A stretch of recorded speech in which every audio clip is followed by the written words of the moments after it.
دیکھیے جب بھی کہا جاتا ہے علماء بیان فرماتے ہیں کہ کسی بھی دینی طالب علم کے لیے کے اندر 4 رگیں ہونی چاہیے. دیکھیے بڑی اہم چیز ہے 4 رگیں. پہلی رگ ہے رگ جد و جہدی کہلاتی ہے. حافظہ کبھی کرنا ہے اور رگ جد و جہدی یعنی خوب محنت. یہ اس وقت آپ کے سامنے آخر ملا قاسم خراسانی جو صاحب کفایت الاصول کہلاتے ہیں. کوئی مجتہد بن ہی نہیں سکتا جب تک کہ وہ کفایہ نہ پڑے. یہ ان کا درس اس وقت ہو رہا ہے. اور اس طرح سے جد و جہد کرتے ہوئے ایک طویل عرصے تک جب انسان علم حاصل کر لیتا ہے تو رگ جد و جہدی اگر طالب علم کے اندر یہ نہیں کہ فقط 2 سال پڑھا 3 سال پڑھا 1.5 سال پڑھا اس کے بعد ناقص معلومات لے کے چلے گا اور معاشرے میں کام کرنا شروع کر دیا. تو خوب محنت کرنی ہے. جی ملا قاسم خراسانی صاحب کفایت الاصول. تو جد و جہد خوب کرنا ہے. رگ جد و جہدی ہونی چاہیے. اور دیکھیے وہ پہلا زمانہ تھا اور آج بھی اس طرح سے آج کل کے دور میں لوگ بیٹھ کے علم حاصل کر رہے ہیں اور پوری جد و جہد کر رہے ہیں. عمر اس کے اندر لگا رہے ہیں.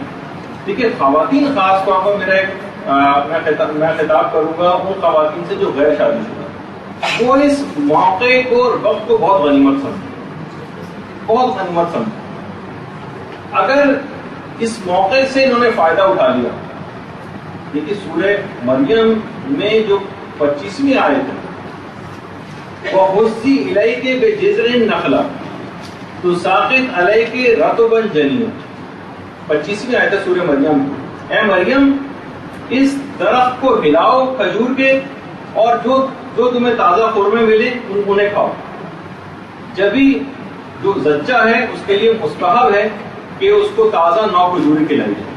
لیکن تفسیر حسنہ عشریہ جو اس کے اندر جب یہ قرآن کی آیت سورہ مریم کی 25ویں آیت آئی جس میں حضرت مریم سے کہا گیا کہ اس درخت کو ہلاؤ کھجور کے اور تازہ کھجورے جو گرے اس میں سے کھاؤ, تو تفسیر حسنہ عشریہ میں یہ چیز ہے کہ حضرت مریم نے اس وقت پروردگار عالم سے ایک سوال کیا کہ پروردگارہ اس سے قبل تو جو مجھے غذا ملتی تھی وہ محراب عبادت میں خود حاضر ہو جاتی اور آج مجھے کہا جا رہا ہے کہ میں درخت کو ہلا کر غذا استعمال کروں یعنی کچھ کام کروں اس کے لیے.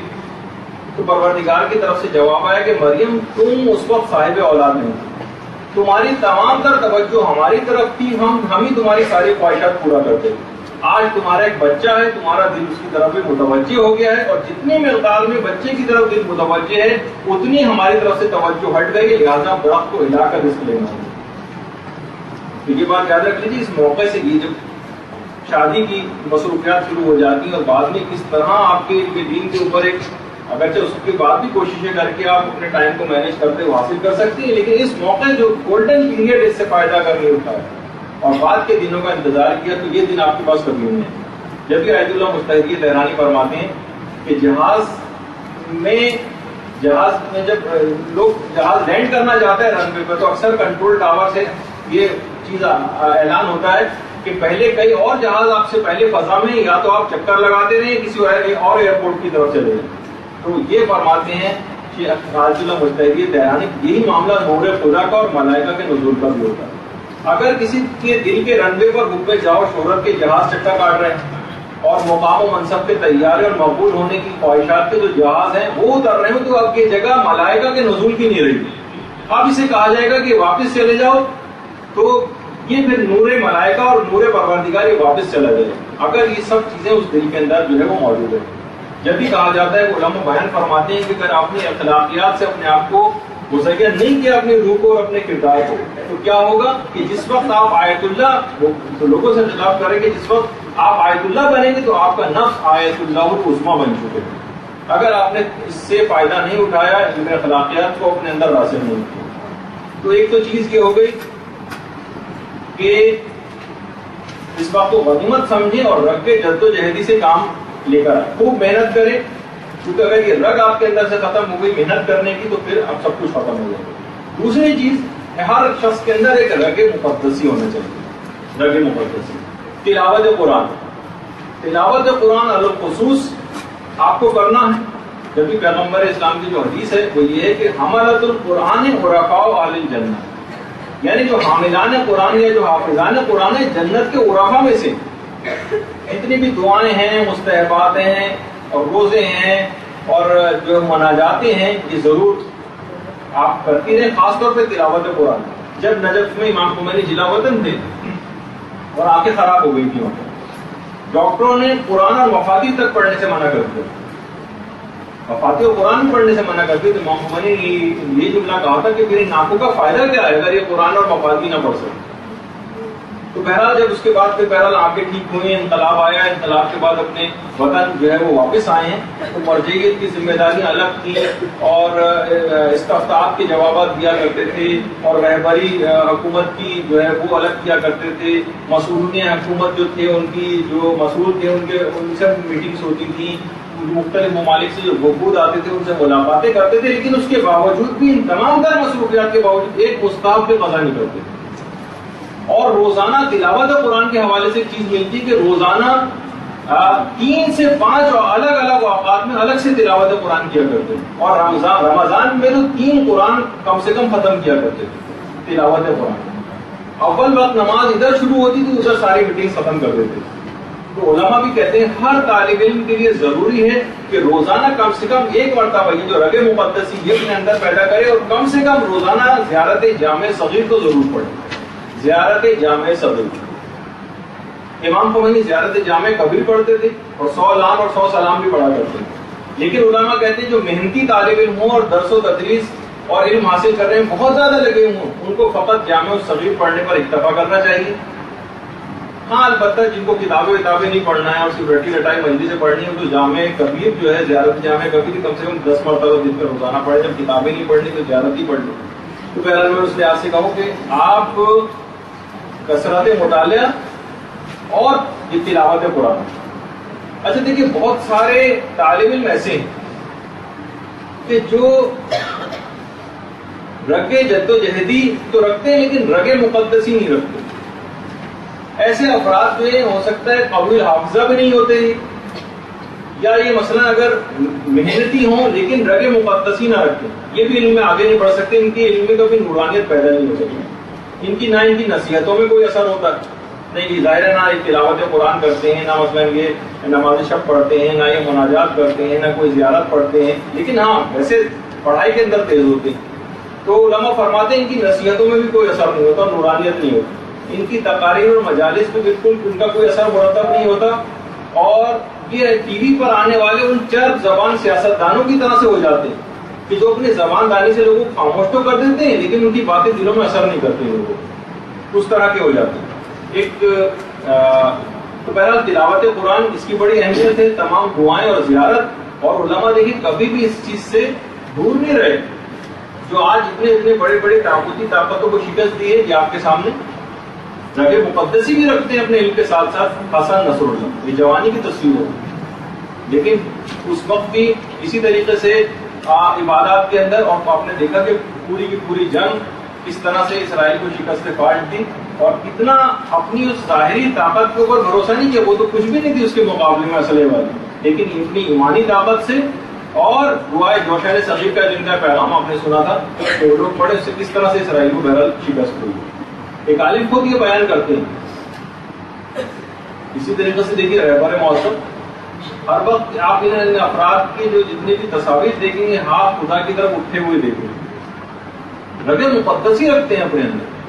یہ کبھی بھی ان چیزوں سے، تمام تر مصروفیات کے باوجود بھی ان چیزوں سے کبھی غافل نہیں ہوتے کہ بھائی میں تو بہت مصروف ہوں، ظاہر ہے اتنی ذمہ داریاں حکومت کی میرے اوپر ہیں تو میں کسی اور طرف اپنی مصروفیت کو نکل جاؤں. ایک عالم فرماتے ہیں کہ تمام لوگوں نے ایک عالم سے مرزا قومی کی جو کتاب ہے باقاعدہ قوانین الاصول، جو مرزا قومی جو آپ نے سنا تھا اس سے تھوڑی دیر پہلے جنہوں نے دعا کی تھی ان کی قبر ہے جو سامنے، تو کہا کہ ہم ان کی کتاب قوانین، جو ان کی کتاب قبر کے اوپر ان کی کتاب کا نام بھی لکھا ہوا مرزا قومی. ایک عالم کے پاس گئے اور کہا کہ ہم آپ سے قوانین الاصول جو ہے مرزا قومی کتاب کا درس لینا چاہتے ہیں. انہوں نے کہا کہ میں جو ہوں نماز مغرب کے اول وقت میں پڑھا سکتا ہوں، جس وقت نماز مغرب کا اول وقت ہوتا ہے اس کے علاوہ ٹائم نہیں ملتا. علماء بیان فرماتے ہیں کہ یہ وہ عالم دین تھے کہ جو کہ رگ مقدس ہی نہیں رکھتے. تمام طالب علموں نے کہا اس وقت ہم آقا تقی انصاری کی نماز جماعت میں شریک ہوتے ہیں، ہم آپ کے درس میں کیسے ہیں کہ اور وقت دے دیجیے. کہا نہیں، میں وقت دوں گا تو پھر صرف نماز مغرب کا اول وقت نماز کو تم گھر پہ جا کر پڑھو اور مجھ سے درس لینا تو ان ٹائمنگس میں ہو.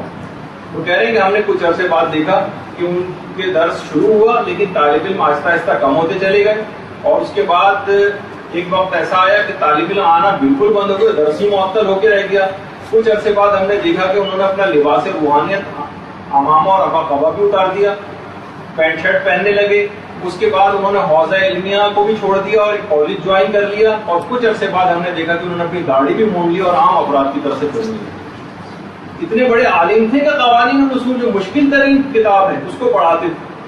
رگے جدوجہدی تھی، رگے مقدسی نہیں تھی. ان چیزوں سے اپنے آپ کو انہوں نے طاقت نہیں پہنچائی اپنے ایمان کو، اور نتیجہ کیا ہوا کہ بالکل ایسی بے برکتی ان کے اندر چیز پیدا ہو گئی کہ پوری کی پوری ہر چیز ہی کو ختم ہو گئی.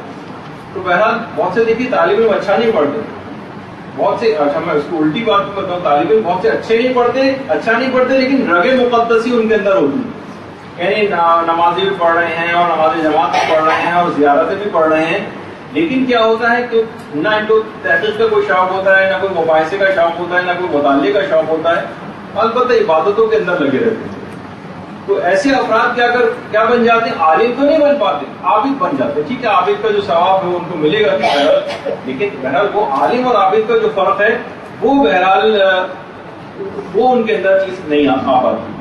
اور تیسری چیز، اچھا یہ بلکہ ایک اور بتا دوں کہ جن میں رگے مقدسی ہوتی ہے لیکن رگے جدوجہدی نہیں ہوتی، یہ مدرسے سے اگر فارغ بھی ہو جائیں تو اپنے کم علمی کی وجہ سے اور اپنی بے عملی کی روش کی وجہ سے یہ لوگ مدرسے کو بھی بدنام کرتے ہیں. تیسری رگ، بلکہ 4 رگیں تو ٹائم سے اتنا زیادہ نکلا جا رہا ہے، بہرحال اب 1 گھنٹہ رہ گیا، دوسرے جو آئیں گے ان سے میں پہلے سے بات کر کے آ گیا تھا کہ بات اتنی طویل ہو جائے گی.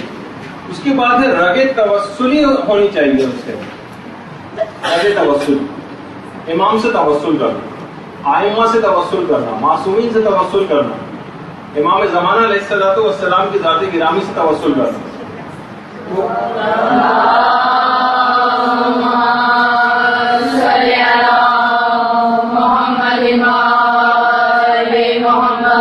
رگے جدوجہدی، رگے مقدسی. اب تیسری رگ ہے رگے توسلی ہونی چاہیے. اور ہر چیز میں، چھوٹی سے چھوٹی چیز میں بھی امام اور معصومین سے توسل کرنا. ایک عالم بیان فرماتے ہیں کہ میں اتنی چھوٹی چیزوں میں توسل کرتا تھا کہ ایک دفعہ میں حمام گیا، وہاں میں نے اپنی عقیق کی انگوٹھی اتار کے رکھی، جب غسل سے فارغ ہو دکھا انگوٹھی غائب ہے. کہا میں نے اسی وقت 1000 دفعہ درود پڑھ کے، 10 تسبیحاں پڑھ کے درود کی حضرت نرجس خاتون کو، امام زمانے کی والدہ کو ہدیہ کی. اچانک سے میں نے دیکھا پانی کے اوپر وہ تیرتی ہوئی اوپر آ گئی جو انگوٹھی. تو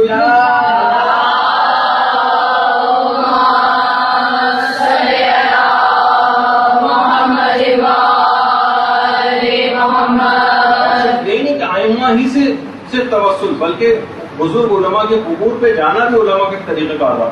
آیت اللہ بروجردی کے متعلق تو ملتا ہے کہ روزانہ صبح کو مرزا قومی کی قبر پہ جاتے تھے، جن کا اپنی حاجات طلب کرتے تھے پروردگار سے، ان کے وسیلے سے دعائیں مانگتے تھے اور پھر واپس آتے تھے. اور علماء فرماتے ہیں کہ رگے توسلی میں ایک چیز اور بھی شامل، وہ یہ ہے کہ جب بھی کبھی آپ کہیں پہ بھی درس اپنا آغاز کریں تو شاید مدرسے کا ایک الگ ایک پیٹرن ہوتا ہے، لیکن جب عوامی درس آپ اسٹارٹ کریں تو وہاں پر مصائب اور فضائل کا بیان ضرور اپنے درس میں کریں.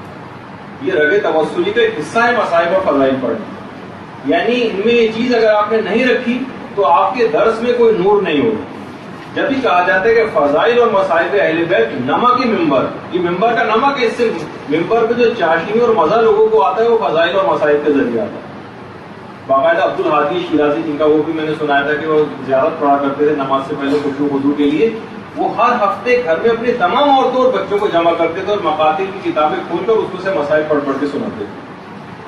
اور ایک دفعہ شیخ جعفر علی کشف الغطا، انہوں نے ملتا ایک دفعہ کہ انہوں نے اپنی پوری تحقیق کے بعد اختلاف روایات کو ہٹا کر اور شہزادی کونین کی جو شہادت کی تاریخوں میں اختلاف ہے اس میں ایک نتیجے پر پہنچ گئے اور ایک حتمی تاریخ کا تعین کر دیا. تحقیق مکمل ہو کہ شہزادی کی شہادت اس تاریخ کو واقع ہوئی. ان کے شیخ جعفر علی کشف الغطا کے جو فرزند تھے انہوں نے شہزادی کونین کو خواب میں دیکھا.